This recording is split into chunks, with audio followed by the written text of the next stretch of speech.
حضرات، یہ بالکل غزل کی طرح مختصر ہے اور یہ کوئی مقالہ نہیں ہے، ایک تاثراتی مضمون ہے عارف بھائی کی غزل گوئی پر۔ یہ میں نے عالمگیر ادب کے لیے لکھا تھا اور یہ پہلے ہی مختصر تھا، میں نے اس کو کچھ اور مختصر کر لیا کہ مجھ سے الفاظ روٹ جاتے ہیں، مجھ سے الفاظ روٹ جاتے ہیں، کس روانی کا منتظر ہوں میں۔ عارف خورشید بیک وقت ایک افسانہ نگار، ناول نگار، تبصرہ نگار اور ایک حساس شاعر ہے۔ شاعری میں غزل کے علاوہ انہوں نے آزاد نظم اور ثلاثیاں بھی کہی ہیں۔ ان کی اب تک مجموعی طور پر 14 کتابیں منظر عام پر آ چکی ہیں، جن میں 3 شعری مجموعے شامل ہیں۔ ان کا پہلا شعری مجموعہ ٹوٹا ہوا آئینہ 1985 لمحوں کی سلیب، جو 3 شعراء کے کلام پر مشتمل منفرد مجموعہ تھا، اور تیسرا اور اہم مجموعہ سوچ کے جزیرے منظر عام پر آ کر پذیرائی حاصل کر چکے ہیں۔ عارف خورشید غزل کے ایک خوبصورت شاعر ہیں۔ ان کی شاعری کی اس خوبصورتی میں دبستان اورنگ آباد کی شعری روایت کا بڑا حصہ ہے۔ نازک احساس اور منفرد اظہار ان کی غزل کی خصوصیت ہے۔ احساس کو مشاہدے کی طاقت عطا کرنا اور مشاہدے کو تجربے کی کسوٹی پر پرکھنا عارف خورشید کا مشغلہ ہے، اور یہی جب قلم اور کاغذ کے حوالے سے ظاہر ہوتا ہے تو دل و دماغ کو روشن کر دیتا ہے۔ ملاحظہ فرمائیں، جس کی آواز کی تلاش میں ہوں، جس کی آواز کی تلاش میں ہوں، اس کا لہجہ سنائی دیتا ہے۔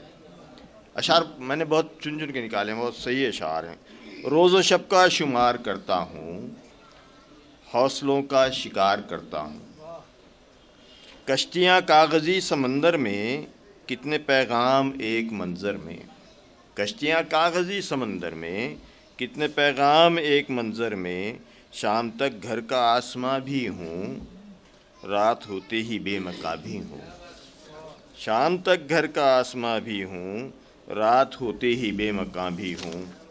اور یہ کہ زندگی کے چھوٹے چھوٹے تجربات کو شعر کا قالب عطا کرنا اپنے آپ میں ایک کمال ہوتا ہے، اور عارف خورشید اس فن سے خوب واقف ہیں۔ وہ مراٹھواڑے کی غزل گو شعراء کی جدید نسل سے تعلق رکھتے ہیں۔ ان کے کلام میں مختلف رنگ اور کیفیات پائی جاتی ہیں جو ان کے اظہار کو تنوع عطا کرتی ہیں۔ عارف خورشید جدیدیت کے عہد میں منظر عام پر آئے، لہذا خیال کی ندرت بھی ساتھ لائے۔ خیال کی ندرت کے ہمراہ اظہار کی انفرادیت ان کے کلام کو دو آتشہ بنا دیتی ہے۔ ایک یاد ہے تیزاب صفت پھول پہ دل کے، ایک یاد ہے تیزاب صفت پھول پہ دل کے، رشتہ یہ کبھی ختم وہ ہونے نہیں دیتا، نہ روشنی کا سفر ہے نہ یوں ہوا کا سفر، تمہیں پتہ نہیں ہوتا ہے کیا دعا کا سفر۔ اور یہ کہ تم موجود ہے سب حشر کا ساماں میرے اندر، موجود ہے سب حشر کا ساماں میرے اندر، رہتا ہے کوئی مجھ سے گریزاں میرے اندر۔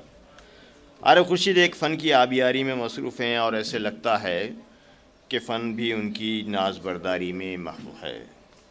ان کے مجموعے کو پڑھتے ہوئے اس کا اندازہ بخوبی ہو سکتا ہے کہ عارف خورشید کسی ازم، کسی نظریہ یا کسی تحریک سے متاثر نہیں ہیں، لیکن ان کا اصل کمٹمنٹ ان کے فن سے ہے۔ ان کا یہی کمٹمنٹ ان کے اشعار میں موجود جدید حیثیت سے ظاہر ہوتا ہے۔ روشنی کی لکیر ہے شاید، روشنی کی لکیر ہے شاید، یہ اندھیرا ضمیر ہے شاید،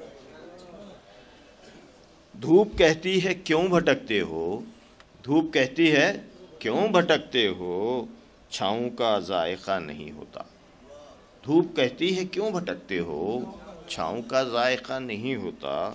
اور یہ کہ ہوئی جب تیز تر آندھی تو آخر، ہوئی جب تیز تر آندھی تو آخر، گرے پتوں پہ تکیہ کر لیا ہے، اور غم اترتے ہیں جس جگہ عارف، وہ ہمارا مکان ہوتا ہے، غم اترتے ہیں جس جگہ عارف، وہ ہمارا مکان ہوتا ہے۔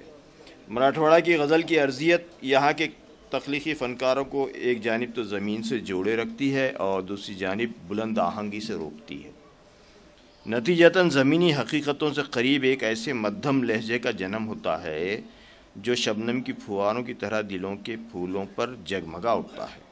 عارف خورشید کے ہاں بھی یہ عمل اپنی دل فریبی کے ساتھ عمل پذیر ہے۔